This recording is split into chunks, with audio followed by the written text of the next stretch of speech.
এখন আমরা easy physics বই থেকে সমাধান করব চতুর্থ অধ্যায়ের অনুশীলনের সাধারণ প্রশ্নোত্তর পর্বটি। তোমরা যারা এখনো ইজি ফিজিক্স বইটি সংগ্রহ করনি দ্রুত সংগ্রহ করে নিতে পারো। তো চলো আমরা প্রশ্নে চলে আসি। এখানে যে প্রথম প্রশ্নটা, যে ঘর্ষণজনিত বল দিয়ে করা কাজ সবসময় নেগেটিভ হয় কেন? তো এখানে হচ্ছে গিয়ে আমরা জানি যে ঘর্ষণ বল সর্বদাই গতির বিরুদ্ধে অর্থাৎ গতির বিপরীত দিকে কাজ করে, আবার সরণ সর্বদা গতির দিকে হয়। সুতরাং ঘর্ষণ এবং সরণের দিক পরস্পর বিপরীত হয়। তো এখন যদি আমরা কাজের সূত্র হচ্ছে গিয়ে অ্যাপ্লাই করি, কাজ ডাব্লিউ যেগুলো কত এফ ইন্টু এস। এখন বল যেদিকে কাজ করে, ঘর্ষণ বলটা যেদিকে কাজ করে, সরণ কি হয় তার উল্টা দিকে। তো তোমরা এটাকে এইভাবে লিখতে পারো অথবা এভাবে লিখতে পারো। তো কাজের যে ভ্যালুটা আসে মাইনাস এফ এস। এটা তোমরা যদি আমি একটু বোর্ডে এসে দেখাই তাহলে একটা ভালোভাবে বুঝতে পারবা। যে এইখানে মনে করছে কি একটা তল, ওকে, আর এই তলের উপরে মনে করো একটা বস্তু আছে, ওকে, একটা বস্তু। এখন এই বস্তুটা যদি এই বরাবর গতিশীল হয় তাহলে ঘর্ষণ কাজ করবে তার উল্টা দিকে। এই ঘর্ষণ বলটাকে এফ আর নাম দিলাম। তো এখন দেখো বস্তু যেদিকে যাবে, বস্তু যদি এদিকে যায়, ঘর্ষণ কি করে বস্তুর গতিকে বাধা দিতে চায়, সুতরাং উল্টা দিকে কাজ করবে। আবার যদি এরকম হয় যে বস্তু এই পাশে না এই পাশে গতিশীল হওয়ার চেষ্টা করতেছে, তখন ঘর্ষণ কি করবে, ঘর্ষণ কাজ করবে তার উল্টা দিকে। তার মানে সরণ যেদিকেই হোক না কেন, ঘর্ষণ সবসময় তার উল্টা দিকে হয়। তাহলে সরণটা যদি এস হয়, ওকে, তাহলে আমাদের আর এখানে ঘর্ষণ বলটাকে আমরা এফ ধরলাম, তাহলে আমাদের কাজ কত আসবে, কাজ হবে, কাজের সূত্র কি এফ ইন্টু এস, বল ইন্টু সরণ। তো এখানে যে দেখো যে সরণ যেদিকে বল কি তার উল্টা দিকে, তাহলে সরণের দিকটাকে যদি আমি প্লাস ধরি তাহলে বলের দিকটা কি অবশ্যই মাইনাস হবে। তাহলে ঠিক আসবে মাইনাস এফ ইন্টু এস, বা কত আসে মাইনাস এফ এস। এখন তুমি মান বসাইলে তারপর দেখবা কাজের মানটা মাইনাস আসে। অথবা অথবা তুমি বলের দিকটাকে প্লাস দিক ধরলা, প্লাস ডিরেকশন ধরছো, তাহলে সরণ যেহেতু বিপরীত দিকে, তাহলে সরণ কোন দিকে, মাইনাস ডিরেকশনে। তাহলে এখানে এফ ডাব্লিউ যেগুলো কি আসবে এফ ইন্টু এস, বাস এস এর ডিরেকশনটা কোন দিকে, মাইনাস দিকে। তাহলে সে কত আসে প্লাসে মাইনাসে মাইনাস এফ এস। তার তুমি যেই দিকটাকে মাইনাস ধরো না কেন কাজের মানটা সবসময় ঋণাত্মক বা নেগেটিভ আসতেছে। তো এই জন্য হচ্ছে কি এখানে হচ্ছে কি বলা যে ঘর্ষণজনিত বল দিয়ে কৃত কাজ বা করা কাজ সবসময় কি আসবে, নেগেটিভ আসবে। তো এখানে এই ব্যাপারটি হচ্ছে কি বলা আছে। এরপরে আমরা দ্বিতীয় প্রশ্নে চলে যাই। দ্বিতীয় প্রশ্নে কি বলছে যে একটি স্প্রিংকে কেটে দুই টুকরা করলে স্প্রিং ধ্রুবক কে এর মান বাড়বে না কমবে? একটি স্প্রিংকে কেটে দুই টুকরো করলে টুকরোগুলোর স্প্রিং ধ্রুবক কে এর ভ্যালু বাড়বে না কমবে? তো এটার জন্য হচ্ছে দেখো আমরা আগে হচ্ছে একটু বোর্ড হচ্ছে গিয়ে বুঝে আসি। দেখো মনে করো হচ্ছে গিয়ে এইখানে একটা স্প্রিং আছে, ওকে, এই একটা স্প্রিং, এইটাকে আমরা কেটে দুইটা ভাগে ভাগ করব, ঠিক আছে, সমান দুইটা ভাগে ভাগ করব। তো এই যে নিলাম, এটাকে কাটলাম, কাটার পরে এর কয়টা, দুইটা ভাগ আসবে, ওকে। সে কি পাওয়া যাবে, দুইটা ভাগ পাওয়া যাবে। তো এই দুটাকে আমি ডিফারেন্ট কালার দিয়ে দেখাইতেছি। এই একটা পাওয়া যাবে, আর পাওয়া যাবে মনে করো এই একটা, একই দৈর্ঘ্যের। এখন দেখো এই স্প্রিংটা যেই বস্তু দিয়ে তৈরি, এই দুইটা স্প্রিং একই বস্তু দিয়ে তৈরি না, মানে এই স্প্রিং এর উপাদান আর কেটে নেওয়া দুইটা বস্তুর উপাদান, দুইটা স্প্রিং এর উপাদান কি একই। তো এখন কথা হচ্ছে গিয়ে যে কোনো বস্তু যদি একই উপাদান দিয়ে তৈরি হয়ে থাকে তাহলে ওই বস্তুর ইয়ং মডুলাসের ভ্যালু সবসময় সেম থাকবে। একটা নির্দিষ্ট উপাদানের ইয়ং মডুলাস সবসময় সেম থাকে। মনে করো এই স্প্রিংগুলো যদি তামার তৈরি হয়ে থাকে তাহলে তামার ইয়ং মডুলাস ফিক্সড একটা ভ্যালু, এটা কখনো চেঞ্জ হবে না। তার মানে ওর ইয়ং মডুলাস, এই স্প্রিংয়ের ইয়ং মডুলাস এবং এই স্প্রিংয়ের ইয়ং মডুলাস সবসময় সেম থাকবে। আবার এ যদি মনে করো ইস্পাত বা স্টিল দিয়ে তৈরি হইতো তাহলে হচ্ছে গিয়ে কেটে নেওয়া হচ্ছে গিয়ে স্প্রিং দুটো কি স্টিলেরই তৈরি হইতো। তাহলে আমি কি বলছি যে একটা বস্তুর বা একটা উপাদানের ইয়ং মডুলাস কখনো চেঞ্জ হয় না। তার মানে ওর ইয়ং মডুলাস, ওর ইয়ং মডুলাস এবং ওর ইয়ং মডুলাস তিনটাই কি থাকবে, সেম থাকবে। এখন ইয়ং মডুলাসের সূত্রটা কি একটু খেয়াল করো। ইয়ং মডুলাসের সূত্রের আগে এই যে যে আমাদের শুরুতে যেই ইয়াটা ছিল, স্প্রিংটা ছিল, ওর পুরা দৈর্ঘ্যটাকে ধরলাম হচ্ছে কত, এল নট, এল নট। এখন এইখানে যে স্প্রিংটা হচ্ছে গিয়ে পাইছি আমি, এই স্প্রিংটার দৈর্ঘ্য হচ্ছে গিয়ে আগের যা দৈর্ঘ্য ছিল তার অর্ধেক, কারণ সমান দুই ভাগে কেটে নিয়েছি, সমান দুই ভাগে কেটে নিয়েছি।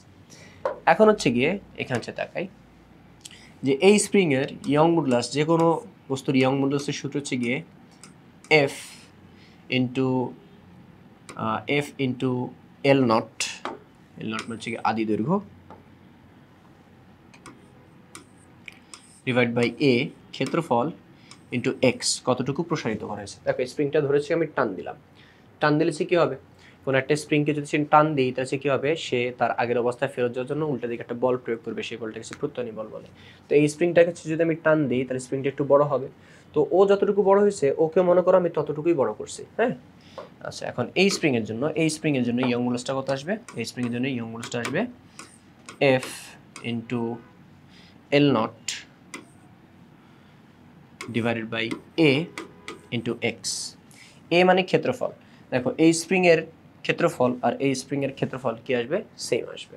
ওকে, ক্ষেত্রফল বলতে স্প্রিং যে পেঁচানো তার দিয়ে তৈরি ওই তারের প্রস্থচ্ছেদের ক্ষেত্রফল। ওকে, এখন হচ্ছে গিয়ে এই যে এল নট বাই টু, ঠিক আছে, এই যে এল নটটা, এই এল নটটা কোন স্প্রিংয়ের, এই যে এই স্প্রিংয়ের, ঠিক আছে, এই স্প্রিংয়ের আদি দৈর্ঘ্য। কারণ এই স্প্রিংয়ের আদি দৈর্ঘ্য হচ্ছে কত, আগের স্প্রিংয়ের আদি দৈর্ঘ্যের অর্ধেক। তাহলে আমরা এটাকে না লিখে কত, এল নট বাই টু এভাবে লিখতে পারি, এল নট বাই টু এভাবে লিখতে পারি। ওকে, আচ্ছা, এখন কথা হচ্ছে গিয়ে যে কী বলছিলাম, যে এইটার ইয়ং গুণাঙ্ক এবং এটার ইয়ং গুণাঙ্ক সেম থাকবে। কেন, কারণ এরা হচ্ছে গিয়ে একই উপাদানের তৈরি, এরা কি একই উপাদানের তৈরি। তাহলে এখন যেহেতু একই উপাদানের তৈরি, তাহলে ওর ইয়ং গুণাঙ্ক এবং ওর ইয়ং গুণাঙ্ক সেম। তাহলে এইখান থেকে আমি একটা জিনিস লিখতে পারি যে প্রথমটার ইয়ং গুণাঙ্ক কত ছিল, যে লাল স্প্রিংটা বা বড় স্প্রিংটা ছিল, F L naught by A into x, আর ওই পাশেটা কী ছিল, F L naught by two divide by A into x, same জিনিস আছে। এখন এফ বাই এ, আচ্ছা, এই F by x into L naught by A, এটাকে একসাথে রাখলাম, আর ওইখানে F by x into L naught by two by A, এটাকে একসাথে রাখলাম। এখন এফ বাই এক্স এই জিনিসটা হচ্ছে গিয়ে আমাদের স্প্রিং ধ্রুবকের সূত্র, k is equal to F by x, এটা নিশ্চয়ই তোমাদের মনে আছে, k is equal to F by x. তাহলে এই যে এফ বাই এক্স এটাকে কি লিখতে পারি, কে লিখতে পারি। তো এইটা কি ছিল, এটা ছিল হচ্ছে গিয়ে আমাদের এই যে প্রথম অবস্থা হচ্ছে গিয়ে স্প্রিংয়ের যে ইয়ং গুণাঙ্কটা আছে সেটা। তো এখন এফ বাই এক্স আসে কে, কি আসে, কে আসে, এই কেটা হচ্ছে গিয়ে ওই লাল অবস্থা মানে প্রথম অবস্থায় আমাদের যে বড় স্প্রিংটা ছিল তার হচ্ছে গিয়ে স্প্রিং ধ্রুবক। তাহলে এটাকে লিখতে পারি কে ওয়ান, এই পাশে কি থাকে, এল নট বাই এ। অন্যদিকে এফ বাই এক্স এটা ছিল কি দ্বিতীয় কেটে নেওয়ার পরে যে স্প্রিংটা তার, তাহলে এটাকে হচ্ছে কত, কে টু ধরলাম, এফ বাই এক্স মানে কে, তো এটাকে ধরলাম কে টু। এটা থেকে হচ্ছে গিয়ে আসবে আমার এল নট বাই টু এ। ওকে, এইটা এখন আমি এই এল নট আর এ এটাকে ওই পাশে হচ্ছে গিয়ে পাঠিয়ে দিলাম। ওকে, না এগুলাকে এই পাশে পাঠিয়ে দিই, কারণ হচ্ছে গিয়ে আমাদেরকে কী জিজ্ঞেস করছিল, আমাকে জিজ্ঞেস করছে স্প্রিংকে যদি অর্ধেক করি তাহলে পরবর্তীতে যেই কেটে নেওয়া যেই স্প্রিংটা তার স্প্রিং ধ্রুবক বাড়বে না কমবে, অর্থাৎ আমাকে কে টু চাইছে, তাহলে এইগুলাকে এই পাশে পাঠিয়ে দিব। তো এইগুলাকে যদি আমি এই পাশে পাঠিয়ে দিই তাহলে হচ্ছে গিয়ে আমার কি আসে, k one into L naught by A, এখানে এল নট আসলে হচ্ছে গিয়ে এটা ভাগ হয়ে যাবে, ভাগ হলে হচ্ছে কত নিচে বসে, আর টু এ ভাগ আছে এই পাশে আসলে গুণ হয়ে যাবে, ওই পাশে কী থাকতেছে কে টু, মানে এল নট কাটা এ কাটা, তাহলে finally two into k one এটা পাইতেছি। তো একবারে ফাইনালি লিখতে পারি আমরা যে কে টু ইজ ইকুয়াল টু কত, টু ইন্টু কে ওয়ান, অর্থাৎ কেটে নেওয়ার পরে যে স্প্রিং ধ্রুবকটা হবে সেই স্প্রিং ধ্রুবকটা আগের যে স্প্রিং ধ্রুবক ছিল তার দ্বিগুণ হয়ে যাবে, অর্ধেক করলে দ্বিগুণ হয়ে যাবে। তাহলে এখান থেকে আমরা বলতে পারি যে আমরা যদি দৈর্ঘ্যকে অর্ধেক করি তাহলে হচ্ছে গিয়ে ওই অর্ধেক করা স্প্রিংয়ের স্প্রিং ধ্রুবকটা বৃদ্ধি পাবে বা বেড়ে যাবে। তো এইখানে হচ্ছে দেখো, এখন হচ্ছে গিয়ে তোমরা এই বইয়ের সলিউশনটা হচ্ছে গিয়ে বেশ ভালো করে বুঝতে পারবা। দেখো, একটা স্প্রিংকে কেটে দুই টুকরো করলে একক পরিমাণ সরণ ঘটানোর জন্য আরও বেশি বল প্রয়োগ করতে হয়। মানে বড় স্প্রিংকে তুমি যদি গিয়ে লম্বা করতে চাও তাহলে যেই বল প্রয়োগ করতে হবে, কেটে নেওয়ার পরে লম্বা করতে চাইলে আরও বেশি বল প্রয়োগ করতে হবে। ওকে, আর স্প্রিং ধ্রুবকের সূত্র হচ্ছে গিয়ে কি, স্প্রিং ধ্রুবকের সূত্র হচ্ছে গিয়ে k is equal to F by x, এটা হচ্ছে জানো, যেখানে এফ হচ্ছে গিয়ে স্প্রিংয়ের উপর প্রয়োগকৃত বল আর এক্স হচ্ছে গিয়ে স্প্রিংয়ের সরণ। ওকে, আচ্ছা, এখন স্প্রিং এর উপাদানের ইয়ং মডুলাসের সূত্র আমরা বললাম F into L naught by A naught into X. F into L naught কি শুরুতে যেই দৈর্ঘ্য থাকে, আর এ নট বা এ লিখতে পারো, আমি এ দিয়ে দেখাইছি, বইয়ে এ নট আছে, তোমরা যে কোনো একটা লিখলে হবে। এক্স হচ্ছে কতটুকু প্রসারণ করলাম, যে স্প্রিংয়ের টান দিয়ে কতটুকু প্রসারণ করলাম। তাহলে এখান থেকে এখানে যে কাজটা হচ্ছে করা হয়েছে, এখানে এফ বাই এক্স এর মানটা আগে বের করে নিয়েছে। হ্যাঁ, তো এফ বাই এক্স কে রেখে এই এল নট আর এ কে পাশে পাঠাইছে, এ নট ভাগ ছিল এই পাশে আসে ইয়ং গুণাঙ্কের সাথে গুণ হয়ে গেছে, এল নট গুণ ছিল এই পাশে ভাগ হয়ে গেছে। তাহলে এখান থেকে সে কত আমরা কে এর ভ্যালু বের করে রাখছি, মানে স্প্রিং ধ্রুবকের মানটা বের করে রাখছি। ওকে, আচ্ছা এখন হচ্ছে গিয়ে এখান থেকে কি বলছে, দেখো কে এর সাথে এল নটটা কিরকম ব্যস্তানুপাতিক সম্পর্ক আছে, এটা নিচে আছে। তার মানে এল নট আদি দৈর্ঘ্য, মানে দৈর্ঘ্য শুরুতে যে দৈর্ঘ্যটা থাকে ওই দৈর্ঘ্যটা যত কম হবে কে এর মান তত বেশি হবে। এখন স্প্রিংকে কেটে যদি দুই ভাগ করি তাহলে সে দৈর্ঘ্য হচ্ছে কত, এল নট কমে যায়, তাই ব্যস্তানুপাতিক সম্পর্কের ফলে স্প্রিং ধ্রুবক বেড়ে যায়। ওকে, তো অতএব একটা স্প্রিংকে কেটে দুই টুকরো করলে টুকরোগুলো স্প্রিং ধ্রুবক কে এর মান বাড়বে। ওইখানে হচ্ছে গিয়ে এই অর্ধেক করলে এক্স্যাক্টলি কতটুকু বাড়বে ওইটা হচ্ছে গিয়ে আমি এখানে দেখাই দিছি। আর এইখানে হচ্ছে বইয়ের মধ্যে যে হিসাবটা চেক করছে, ওরা যে ব্যাপারটা চেক করছে সেটা হচ্ছে এরকম যে ওয়াই ইজ ইকুয়াল টু কত F into L naught by A naught into X. এখান থেকে আমরা কি করছি যে এফ বাই এক্সটাকে এ পাশে রেখে বাকিগুলোকে অন্য পাশে নিয়ে গেছি। তাহলে হচ্ছে গিয়ে কত এরকম আসবে ডিভাইড বাই এল নট, মানে এফ বাই এক্স মানে হচ্ছে কত কে, তাই তো। আর এই পাশে কত, এই পাশে থাকে হচ্ছে গিয়ে আমাদের Y A naught L naught. এই যে কে এখানে ইয়ং গুণাঙ্ক, আর হচ্ছে গিয়ে আমরা এখানে হচ্ছে আরেকবার লিখি, ঘোরা লিখি, তাহলে Young modulus into A by L naught, মানে ইয়ং মডুলাস আর হচ্ছে গিয়ে ক্ষেত্রফলের যদি কনস্ট্যান্ট হয় তাহলে আমরা এখান থেকে লিখতে পারি 1 বাই এল নট।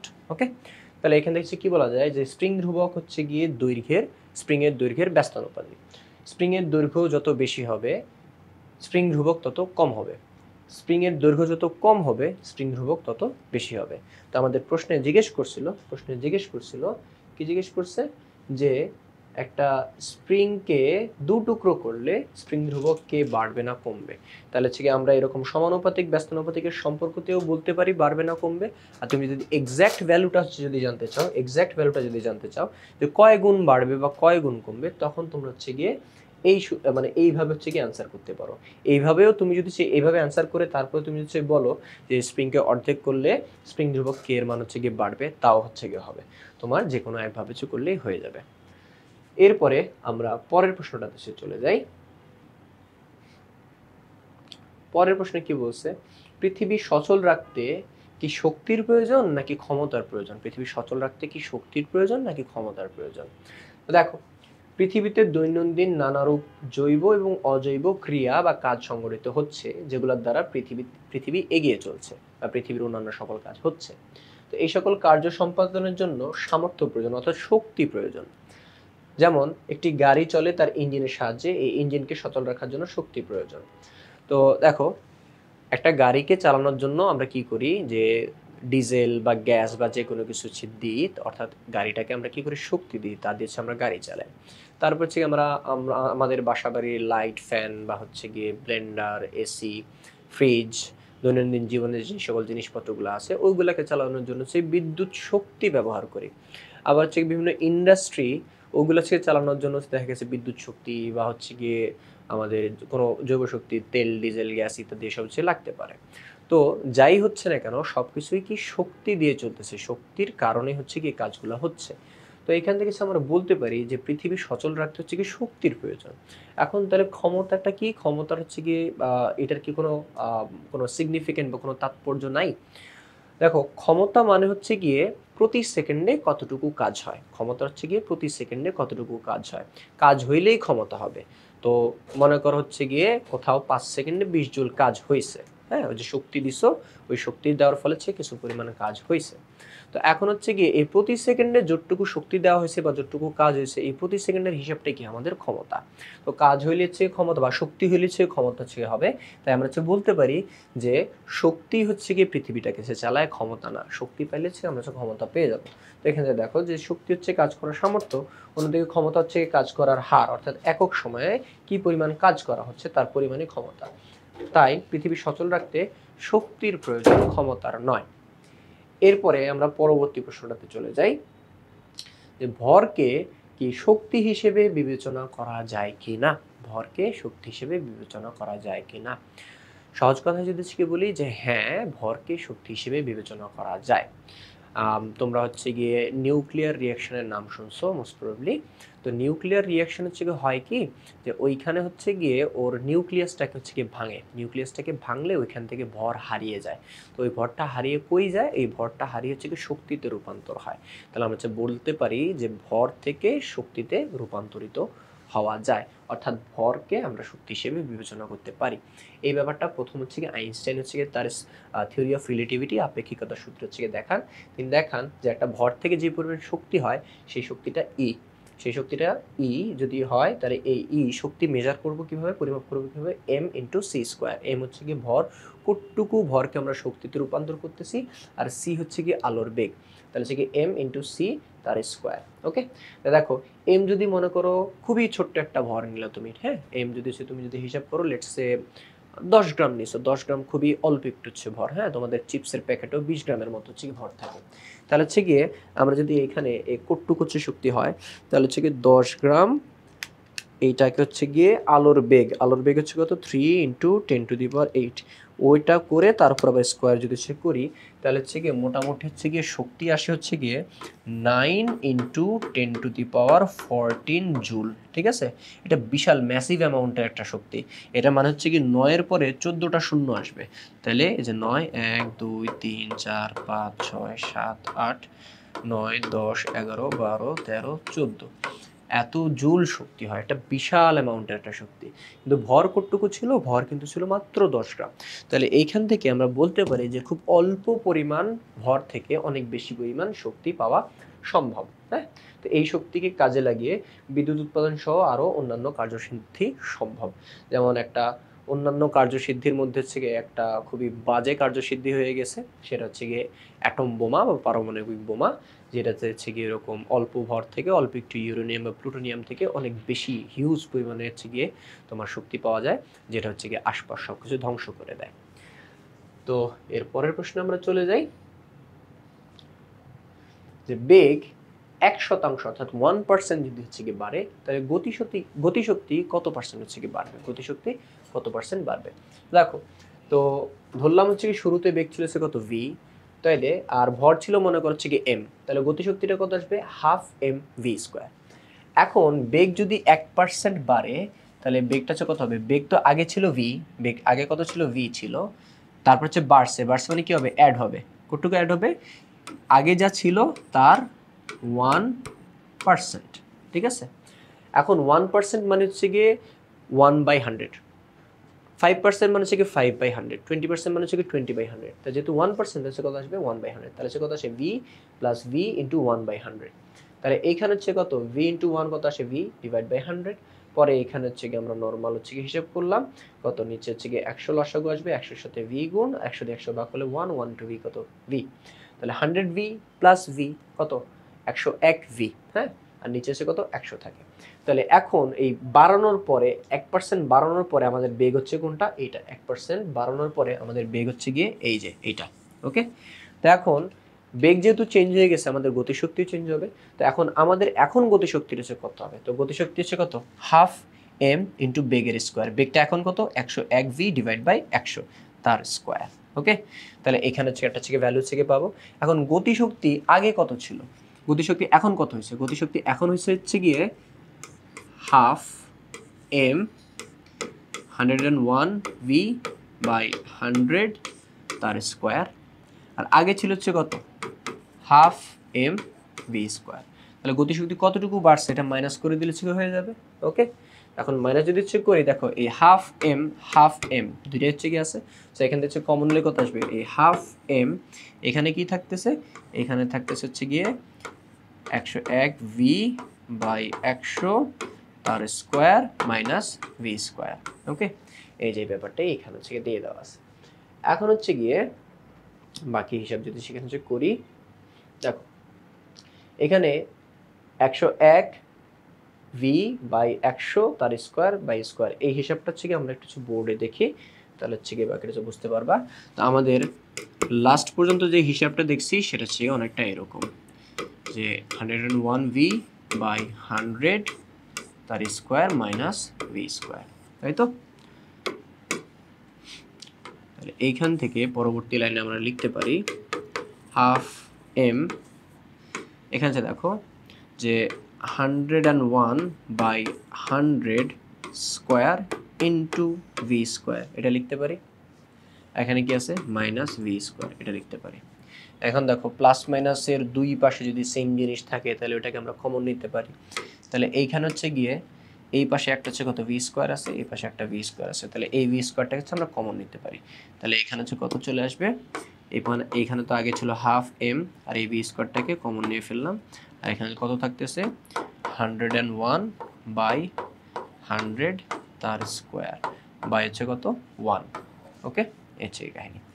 বাকি হিসাব একটু এই পাশে চেয়ে দেখি, এটা একটু ছোট করে দিই। আচ্ছা, দেখা যাচ্ছে নিশ্চয়ই, হ্যাঁ দেখা যাচ্ছে। আচ্ছা, বাকি হিসাব এই যে কত হাফ এম ভি স্কোয়ার, এইখানে 101 ডিভাইড বাই 100, এই জিনিসটাকে হচ্ছে গিয়ে কত 1.01 এটা লিখতে পারা যায়। হ্যাঁ, ক্যালকুলেটর হচ্ছে গিয়ে যদি সে দেখো, ক্যালকুলেটর হিসাব করেছে দেখো, এটাই আসবে 1.01 তার স্কোয়ার মাইনাস কত 1। ওকে, এটা হচ্ছে গিয়ে আসে। তো সে কত আসে, আমরা যদি পার্সেন্টের হিসাবে যদি চেক করি, পার্সেন্ট হিসেবে করলে আমাদের মনে হয় 100% রেখে দেওয়া উচিত হবে, না 100% পরে করলে হবে। আচ্ছা দেখো যে কত হাফ এম ভি স্কোয়ার, এই 1.01 উপর যদি আমরা স্কোয়ার করি তাহলে সে কত আসবে, 1.01 উপর যদি আমরা স্কোয়ার করি তাহলে 1.01 তার স্কোয়ার করলে হচ্ছে কি আসে 1.0201 মাইনাস কত 1। ওকে, তাহলে হচ্ছে কি আমাদের হচ্ছে কত আসে half M V square into 0.0201 এত আসে। তো আমাদের বেগটা কতটুকু বাড়ছে, আমরা কিন্তু বেগটা মাইনাস করছি, তাহলে বেগ হচ্ছে কি বাড়ছে এতখানি, কিন্তু আমাদের পার্সেন্টেজে এসেছে যে কত পার্সেন্ট বাড়ছে। তো পার্সেন্টে অ্যান্সার হচ্ছে কি, চাইলে তুমি সাথে একটা 100% গুণ করে দাও। 100% গুণ করতে কোনো ক্ষতি নেই, কারণ 100% মানে হচ্ছে কি 1। কীভাবে আমরা কি বলছি, পার্সেন্ট মানে হচ্ছে যে 20%, এই কথাটার মানে হচ্ছে গিয়ে 20%, এই কথাটার মানে হচ্ছে গিয়ে 20/100। ঠিক আছে, তাহলে 100% কথাটার মানেটা কি, 100% কথাটার মানে হচ্ছে গিয়ে এই যে 100% কথাটার মানে হচ্ছে গিয়ে 100/100। তো 100/100 মানে হচ্ছে কত 1। তো কোনো জিনিসের সাথে 1 গুণ করা যায় কথা, না করা একই কথা। তো আমরা হচ্ছে কত, এখানে হচ্ছে 100% যদি গুণ করে দিই তাহলে এইখানে আমাদের রেজাল্ট আসবে half M V square into 2.01%। তাহলে এটা কি আমাদের গতিশক্তি কতটুকু বৃদ্ধি পাইছে। তো গতিশক্তি হচ্ছে কত দেখো 2.01। গতিশক্তি তো আগে কত ছিল হাফ এম ভি স্কোয়ার, এখন বৃদ্ধি পাওয়ার পর কত দেখলাম হাফ এম ভি স্কোয়ার, মানে আগে যে গতিশক্তি ছিল তার সাথে 2.01% গুণ আছে, অর্থাৎ গতিশক্তি কত 2.01% বৃদ্ধি পেয়েছে। ওকে, তো এখানে হচ্ছে দেখো আমাদের এখানে হচ্ছে বাকি যে ক্যালকুলেশনটা আমি জাস্ট এখানে হচ্ছে গিয়ে বোর্ডে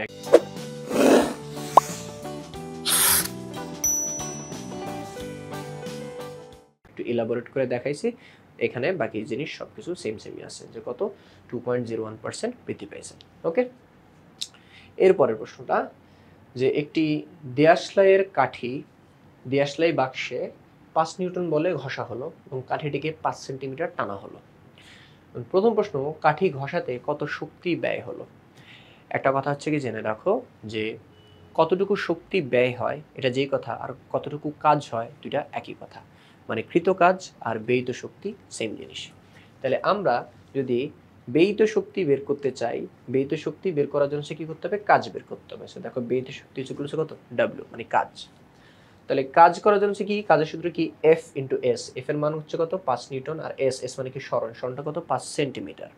আমরা সেন্টিমিটার সে ম্যাথ করি, আমরা মিটারে এসআই ইউনিটে সে ম্যাথ করি, তো 5 সেন্টিমিটারকে মিটারে কনভার্ট করে দিতে হবে 0.05। ওকে, তাহলে এইখানে হচ্ছে গিয়ে কত আসবে 5 ইন্টু 0.05, এই যে এফ ইন্টু এস ভ্যালু কত আসবে 0.25 জুল, অর্থাৎ 5 নিউটন বলে দেশলাইয়ের কাঠি 5 সেন্টিমিটার টানা হইলে আমাদের কাজ হবে 0.25 জুল। এরপরে খ নম্বর প্রশ্ন হচ্ছে বলছে যে কাঠি টানতে যদি 0.5 সেকেন্ড সময় লাগে তাহলে ক্ষমতা কত। আমরা জানি ক্ষমতার সূত্র কি, ক্ষমতা মানে হচ্ছে গিয়ে শক্তি বাই সময়, ক্ষমতা মানে হচ্ছে গিয়ে কাজ বাই সময়। তোমরা হচ্ছে জানো যে W/T, ক্ষমতা P is equal two W/T। তোমরা সবাই হচ্ছে জানো যে ক্ষমতা P ইজ ইকুয়াল টু কৃত কাজ বাই সময়। এখন আমি একটু আগে হচ্ছে তোমাদের বলছি মনে রাখতে যে কৃতকাজ আর ব্যয়িত শক্তি কি একই জিনিস, কৃতকাজ আর ব্যয়িত শক্তি কি একই জিনিস। তাহলে হচ্ছে গিয়ে এই ডাব্লিউর পরিবর্তে আমরা কি লিখতে পারি, ই লিখতে পারি। ই মানে কি ব্যয়িত শক্তি, ঠিক আছে, ই মানে কি ব্যয়িত শক্তি। তাহলে এখানে হচ্ছে গিয়ে W/T এর পরিবর্তে আমি E/Tও লিখতে পারি, একই কথা। তাহলে এখন হচ্ছে গিয়ে আমরা কি করব এখানে, যে দেখো আমাদের ব্যয়িত শক্তি কত 0.25 জুল, যেটা হচ্ছে আমরা আগের প্রশ্নে পাইছি। টাইম কত 0.5 সেকেন্ড, এটা আমাদের কোশ্চেনে বলে দিচ্ছে। তাহলে ক্ষমতা P কত, শক্তি বাই সময় বা কাজ বাই সময়, কাজ শক্তি একই জিনিস বলছি। তো হচ্ছে কত, শক্তির মান কত পাইছি 0.25, টাইম কত 0.5, এই যে শক্তি হচ্ছে কত 0.25 আর টাইমের মান কত 0.5, তাহলে হচ্ছে আমাদের কত আসে 0.5 ওয়াট। ক্ষমতাটা একক আসে ওয়াট, তো ক্ষমতা হচ্ছে গিয়ে আমাদের ফাইনালি কত 0.5 ওয়াট। তো এরপরে হচ্ছে গিয়ে যে প্রশ্নটা, এরপরের প্রশ্নের দিকে যদি আমরা যাই, এরপরে হচ্ছে গিয়ে দুইটা ম্যাথমেটিক্যাল হচ্ছে গিয়ে প্রবলেম দেওয়া আছে, যেগুলো তোমাদের পরবর্তীতে সৃজনশীল প্রশ্ন সলভ করতে হচ্ছে গিয়ে লাগবে, বোর্ড কোশ্চেন সলভ করতে লাগবে। তো এখানে হচ্ছে গিয়ে দেখো কি দেওয়া আছে, যে একটি জলবিদ্যুৎ প্রকল্পের রিজার্ভার সমুদ্রের তলদেশ থেকে 800 মিটার উঁচুতে আছে এবং পাওয়ার স্টেশনটি 250 মিটার উঁচুতে আছে।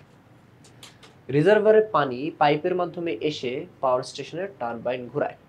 তো রিজার্ভারে 2 × 10⁸ লিটার পানি আছে। যদি 1 লিটার পানির ভর 1 কেজি হয়, তবে রিজার্ভারে পানিতে কত বিভব শক্তি সঞ্চিত আছে।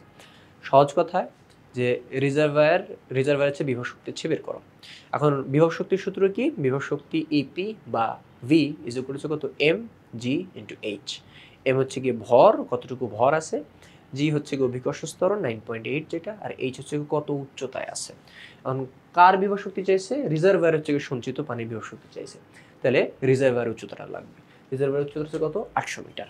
ওকে, তাহলে এখন হচ্ছে কি দেখো যে সমুদ্র সমতল থেকে রিজার্ভার উচ্চতা হচ্ছে কত 800 মিটার, আর এখন কি লাগবে, ভর লাগবে, হ্যাঁ এম লাগবে, ভর লাগবে। তো রিজার্ভার মধ্যে কতটুকু হচ্ছে পানি আছে 2 × 10⁸ লিটার। 1 লিটার পানির ভর যদি 1 কেজি হয়, তাহলে 2 × 10⁸ লিটার পানির ভর হচ্ছে কত, এত কেজি হবে, 2 × 10⁸ কেজি হচ্ছে কি হবে, হ্যাঁ। আচ্ছা, এখন অভিকর্ষ ত্বরণ জি এর মান হচ্ছে তোমরা সবাই জানো 9.8 মিটার পার সেকেন্ড স্কয়ার। এখন হচ্ছে কি বিভব শক্তি ভি কত এম জি এইচ, হ্যাঁ। এম হচ্ছে কত 2 × 10⁸, জি এর মান 9.8 আর এইচ এর মান হচ্ছে কত 800। তো টোটাল হিসেব করলে কত আসে 1.568 × 10⁻12 জুল। এটাও কিন্তু বেশ বড় মানের একটা বিভব শক্তি বা শক্তি। এরপরে হচ্ছে গিয়ে আমরা তার পরের কোশ্চেনটাতে চলে আসি। পরের কোশ্চেনটা কি বলছে, যে 40 কেজি ভরের এক বালক সিঁড়ি দিয়ে 12 সেকেন্ডে ছাদে ওঠে, 12 সেকেন্ডে ছাদে ওঠে। সিঁড়িতে ধাপের সংখ্যা 20টি এবং প্রতিটি ধাপের উচ্চতা 20 সেন্টিমিটার, এবং প্রতিটি ধাপের উচ্চতা হচ্ছে কত 20 সেন্টিমিটার। এখন হচ্ছে কি বলছে যে ওই বালকের ওজন কত, হ্যাঁ ওই বালকের ওজন কত। তো তোমরা হচ্ছে কি ওজনের সূত্র সবাই জানো, ওজন মানে হচ্ছে কি ভর ইন্টু অভিকর্ষ ত্বরণ, ওজন ডাব্লিউ কত এম ইন্টু জি। তাহলে এইখানে হচ্ছে কি আমাদের বালকের ভর হচ্ছে কত 40 কেজি ছিল, বালকের ভর হচ্ছে কত 40 কেজি, জি এর মান 9.8। এখন বালকের ভর চাইছে, যার ভর চাবে তার ভর ইন্টু অভিকর্ষ ত্বরণ। তো এম হচ্ছে কি বালকের ভর, সেটা কত 40, জি এর মান কত 9.8, তাহলে হিসাব করলে কত 392। ওজন এক ধরনের বল, সো বলের একক যদি নিউটন হয় তাহলে ওজনের এককও নিউটন আসবে। তাহলে এই ছিল হচ্ছে আমাদের ক নম্বর প্রশ্ন। এরপর হচ্ছে খতে জিজ্ঞেস করছে বালকটি মোট কত উচ্চতায় আরোহণ করেছিল, বালকটি মোট কত উচ্চতায় আরোহণ করেছিল। তো দেখো এই হচ্ছে গিয়ে আমাদের সিঁড়ি, হ্যাঁ এরকম সিঁড়ি, এরকম করে কয়টা সিঁড়ি হচ্ছে গিয়ে সে পার করছে, 20টা সিঁড়ি পার করছে।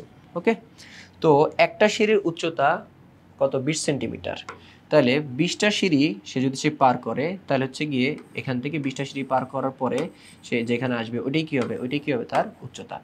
তাহলে একটা সিঁড়ির উচ্চতা যদি 20 সেন্টিমিটার হয়, তাহলে 20টা সিঁড়ির উচ্চতা হচ্ছে কত আসবে, সাথে 20 গুণ করে দিব, তাহলে এটাই কি হয়ে যাবে আমাদের উচ্চতা।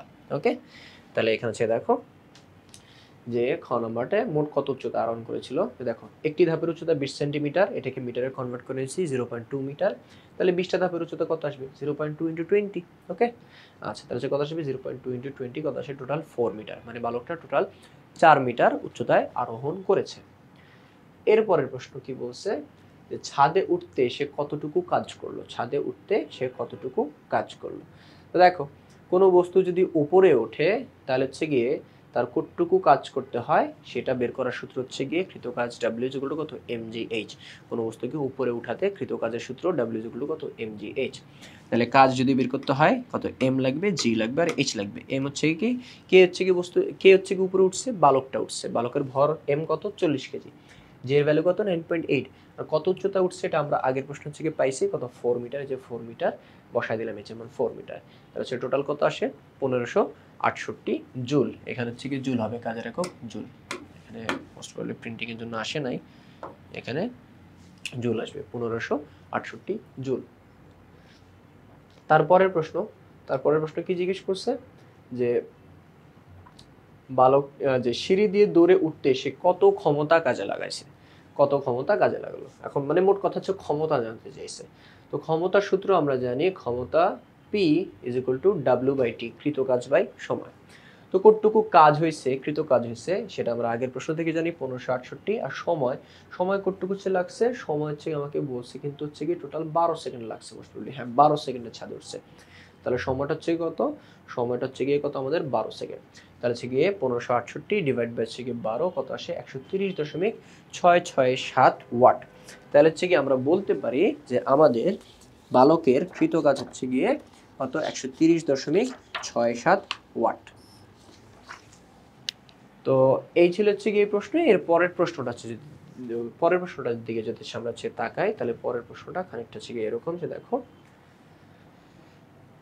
এই যে এটা হচ্ছে কি আমাদের পরের প্রশ্ন, যে সাধারণ প্রশ্নের মোস্ট প্রবাবলি লাস্ট, যেটা যে যে সকল পাওয়ার স্টেশন জীবাশ্ম জ্বালানি ব্যবহার করে তাদের চেয়ে নিউক্লিয় শক্তি উৎপাদনের একটি মস্ত বড় সুবিধা হচ্ছে যে এতে গ্রিন হাউস গ্যাস উৎপন্ন হয় না। এর মানে হচ্ছে গিয়ে যে আমরা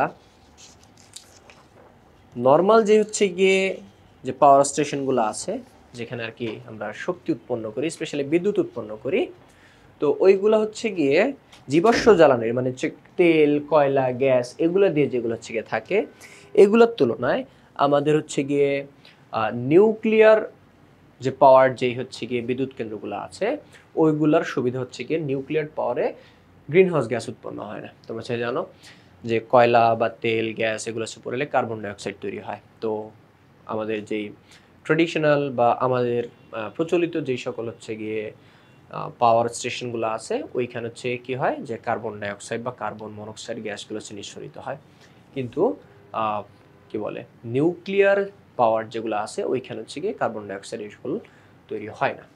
তো এখন হচ্ছে গিয়ে ক নম্বর প্রশ্ন বলছে যে নিউক্লিয় শক্তি ব্যবহারের অন্যান্য সুবিধাগুলো কি কি। গ্রিন হাউস গ্যাস তো হচ্ছে উৎপন্ন হয় না, এটা একটা সুবিধা, এটা পরিবেশের জন্য ভালো, বাট অন্যান্য সুবিধাগুলো হচ্ছে কি কি। তো দেখো সুবিধাগুলো হচ্ছে কি কি, যে এটা অল্প জায়গায় স্থাপন করা যায়, এটা অল্প জায়গায় স্থাপন করা যায়। তোমার হচ্ছে গিয়ে একটা কয়লা ভিত্তিক যে হচ্ছে কি বিদ্যুৎ কেন্দ্র আছে ওইটা বা তোমার অন্যান্য মানে তাপবিদ্যুৎ কেন্দ্র যেগুলো আছে ওগুলোর তুলনায় আমাদের যে নিউক্লিয়ার যে পাওয়ার স্টেশন, হ্যাঁ, বা নিউক্লিয়ার যে বিদ্যুৎ উৎপাদন হচ্ছে গিয়ে কেন্দ্র ওইখানে হচ্ছে গিয়ে জায়গা তুলনামূলক কম লাগে। অন্যান্য শক্তির উৎস ফুরিয়ে গেলেও পারমাণবিক শক্তির উৎস নিঃশেষিত হওয়ার সম্ভাবনা কম। সম্ভাবনা যে একবারে নাই এরকম না, বাট সম্ভাবনা হচ্ছে কম। কেন হচ্ছে কম, দেখো জীবাশ্ম জ্বালানি অনেক বেশি পরিমাণে পোড়াইলে হচ্ছে গিয়ে আমরা অল্প পরিমাণ হচ্ছে গিয়ে বিদ্যুৎ বা তাপ পাই, কিন্তু হচ্ছে গিয়ে যে একটু আগে হচ্ছে আমরা হচ্ছে দেখছিলাম যে অল্প একটু ভর থেকে অনেক পরিমাণে শক্তি পাওয়া যায় যে আইনস্টাইনের সূত্র থেকে E=mc², ওই সূত্র থেকে। তো আমাদের নিউক্লিয়ার হচ্ছে গিয়ে পাওয়ার প্ল্যান্টে হচ্ছে গিয়ে এই থিওরিটা হচ্ছে গিয়ে অ্যাপ্লাই হয়, মানে এই যে মূল জিনিসটা এটা হচ্ছে গিয়ে অ্যাপ্লাই হয় যে অল্প পরিমাণ ভর থেকে অনেক বেশি শক্তি উৎপন্ন হবে। তো এখন যেহেতু অল্প পরিমাণ ভর থেকে অনেক বেশি শক্তি উৎপন্ন হয় তাই হচ্ছে গিয়ে আমাদের হচ্ছে গিয়ে ওই রেডিও অ্যাক্টিভ যেই ইউরেনিয়াম আছে ওইগুলো কি খুব অল্প পরিমাণে ব্যবহার করলেই চলে, এই জন্য শেষ হইতেও অনেক সময় লাগবে। ওকে, এই জন্য হচ্ছে বলছে যে নিঃশেষিত হওয়ার সম্ভাবনা কম, তবে সম্ভাবনা যে একবারে নাই এমন না, কারণ পৃথিবীতে ইউরেনিয়াম হচ্ছে কি একটা নির্দিষ্ট মাত্রায় পাওয়া যায়। এরপরে দীর্ঘমেয়াদী জ্বালানির একটি উৎস। কেন দীর্ঘমেয়াদী, ওই যে বললাম যে খুব অল্প পরিমাণে অনেক বেশি পরিমাণে শক্তি পাওয়া যায়। আচ্ছা, আর এখানে যে কি বলছে এই যে 4 নম্বর হচ্ছে বলে দিছে যে স্বল্প জ্বালানি ব্যয়ে বেশি বিদ্যুৎ উৎপাদন করা যায়। 5 নম্বরে কি বলছে যে এই শক্তির সাহায্যে কম ব্যয়ে বিদ্যুৎ উৎপাদন করা যায়, কম ব্যয়ে। যেহেতু অল্প একটু ইউরেনিয়াম দিয়ে অনেক বেশি বিদ্যুৎ উৎপন্ন করা যায়, তার মানে কি এটার খরচটা হচ্ছে কম। হ্যাঁ, আচ্ছা, তো এই হচ্ছে গিয়ে সুবিধা। এখন খতে জিজ্ঞেস করছে যে অসুবিধাগুলো কি কি? এত সুবিধা আছে, অসুবিধা থাকবে না এমন হচ্ছে না। এর অসুবিধা হচ্ছে কি আছে? অসুবিধা হচ্ছে গেলে কি কি? যে যান্ত্রিক ত্রুটির ফলে মারাত্মক পরিবেশ দূষণ হয়। কোনোভাবে যদি হচ্ছে গিয়ে নিউক্লিয়ার পাওয়ার প্ল্যান্টে কোনো দুর্ঘটনা ঘটে, তাহলে হচ্ছে গিয়ে আশপাশের তেজস্ক্রিয়তা ছড়িয়ে পড়ে। হ্যাঁ, রেডিও অ্যাক্টিভিটি ছড়িয়ে পড়ে। তোমরা হচ্ছে গিয়ে চেরনোবিল দুর্ঘটনা হচ্ছে নাম শুনবা, যে কত 1980 না 84 দিকে হচ্ছে গিয়ে রাশিয়ার চেরনোবিল নামক একটা শহরে এরকম একটা হচ্ছে গিয়ে নিউক্লিয়ার পাওয়ার প্ল্যান্ট হচ্ছে গিয়ে বিস্ফোরিত হয়ে যায়। তো যার কারণে ওইখানে এখনো মানুষজন বসবাস করতে পারে না। আশপাশের যত গাছপালা বা আশপাশে যত জীবজন্তু প্রাণী ছিল সবাই সে তেজস্ক্রিয়তার কারণে মারাত্মক ক্ষতির সম্মুখীন হয়। তো মানে হয়ে গেছে অলরেডি, ওগুলো হচ্ছে যেহেতু জায়গায় হয়েছে। এখন নতুন কোনো হচ্ছে গিয়ে পাওয়ার প্ল্যান্টও যদি কোনো দুর্ঘটনার হচ্ছে সম্মুখীন হয়, তাহলে এই ধরনের ক্ষতির বড়সড় একটা সম্ভাবনা থাকে। দ্বিতীয় যে প্রবলেম, যে জ্বালানিকে ব্যবহার উপযোগী করে তোলা বেশ ব্যয় সাপেক্ষ। এমন না, ওই যে আমি একটু হচ্ছে বললাম যে অল্প একটু ইউরেনিয়াম থেকে অনেকখানি হচ্ছে কি শক্তি পাওয়া যাবে। এখন তার মানে এই না যে খনিতে ইউরেনিয়াম পাইলাম তারপর হচ্ছে কি সুন্দর করে হচ্ছে কি আমরা নিউক্লিয়ার রিয়েক্টর হচ্ছে দিয়ে দিলাম, ব্যাপারটা এরকম না। যেই ইউরেনিয়াম হচ্ছে খনিতে পাওয়া যায় ওই ইউরেনিয়ামকে পরিশোধন করতে হয়। পরিশোধন হচ্ছে করলে তখন হচ্ছে গিয়ে অনেক বেশি পরিশোধন করলে হচ্ছে গিয়ে তখন হচ্ছে গিয়ে আমরা এটাকে কী করতে পারি, যে তোমার মোটামুটি 90% মতো পরিশোধ হচ্ছে করলে হচ্ছে গিয়ে আমরা এই মানে পাওয়ার প্ল্যান্টে ব্যবহার উপযোগী করতে পারি। আর আরও বেশি পরিশোধন করলে তখন সেটাকে হচ্ছে গিয়ে বোমার মধ্যে আর কি ইউজ করা যায়, পারমাণবিক বোমার মধ্যে আর কি। আচ্ছা, এরপর হচ্ছে কি বলছে যে নিকটবর্তী এলাকায় ভূগর্ভস্থ পানি এবং তাপের ব্যাপক দূষণ ঘটে। দেখো, তো এই নিউক্লিয়ার যে পাওয়ার প্ল্যান্টগুলো আছে এইটাকে হচ্ছে গিয়ে ওই নিউক্লিয়ার যে রিয়েক্টরটা এটাকে হচ্ছে ঠান্ডা রাখতে প্রচুর পরিমাণ হচ্ছে পানির আর কি ব্যবহার করতে হয়। এই জন্য হচ্ছে দেখবা যে যত হচ্ছে নিউক্লিয়ার পাওয়ার প্ল্যান্ট আছে আশপাশে বড় কোনো প্রাকৃতিক জলাশয় হচ্ছে গিয়ে থাকতে হয়। আমাদের যে রূপপুর পারমাণবিক যে বিদ্যুৎ কেন্দ্র ওইখানেও পাশে মোস্ট প্রবলি একটা হচ্ছে নদী আছে। কেন? এই নিউক্লিয়ার রিয়েক্টরকে ঠান্ডা রাখার জন্য হচ্ছে কি করতে হয়, তোমার অনেক বেশি হচ্ছে গিয়ে পানি দিতে হয়। হ্যাঁ, তো এতে হচ্ছে কি হয় যে ওইখানে পানির অপচয় ঘটে, পানির অপচয় ঘটে। আর ওইখানকার যে হচ্ছে যেই জলাশয়টা থেকে হচ্ছে গিয়ে তোমার এই পানিটা ব্যবহার করা হয় ওই জলাশয়ের যেই জীববৈচিত্র্য ওইটাও ক্ষতিগ্রস্ত হয়। এরপর হচ্ছে কি বলছে, আর তাপের ব্যাপক দূষণ তো ঘটে। কোনো একটা জায়গায় যত বেশি তাপ উৎপন্ন হবে ওই জায়গাটা তত বেশি যে গরম হবে। তো তাপেরও কিন্তু দূষণ হয়, শব্দ দূষণ বায়ু দূষণের মতো তাপীয় একটা দূষণ হয়। হ্যাঁ, আচ্ছা, তারপর হচ্ছে কি বলছে যে পারমাণবিক শক্তি প্রকল্প তৈরিতে সময় বেশি লাগে। হ্যাঁ, এটা হচ্ছে তৈরি করতে সময় বেশি লাগে।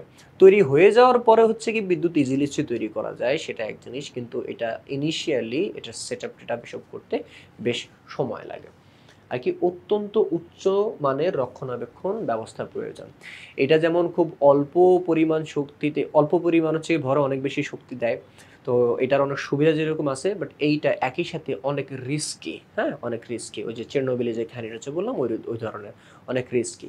তাই এটার মেইনটেনেন্সটাও হইতে হয় ওই লেভেলের, এবং এটার মেইনটেনেন্সটা হচ্ছে গিয়ে কী হয়, অনেক কস্টলি হয়। হ্যাঁ, অনেক কস্টলি হয়। তো এই ছিল হচ্ছে কি এটার সুবিধা অসুবিধা। তো আমাদের হচ্ছে গিয়ে চতুর্থ অধ্যায়ের সাধারণ যে প্রশ্নোত্তর পর্ব ওটা হচ্ছে গিয়ে শেষ। তোমরা পরবর্তী যেই প্রশ্নোত্তর পর্বগুলো আছে এবং অন্যান্য চ্যাপ্টারের যে পরবর্তী প্রশ্নোত্তর পর্বগুলো আছে ওগুলো যদি সে দেখতে চাও, জানতে চাও, তাহলে অবশ্যই তোমাদের সংগ্রহ করে নিতে হবে এই যে ফিজিক্স বইটি। তো পরবর্তী ক্লাস দেখার আমন্ত্রণ জানিয়ে এখানেই শেষ করছি।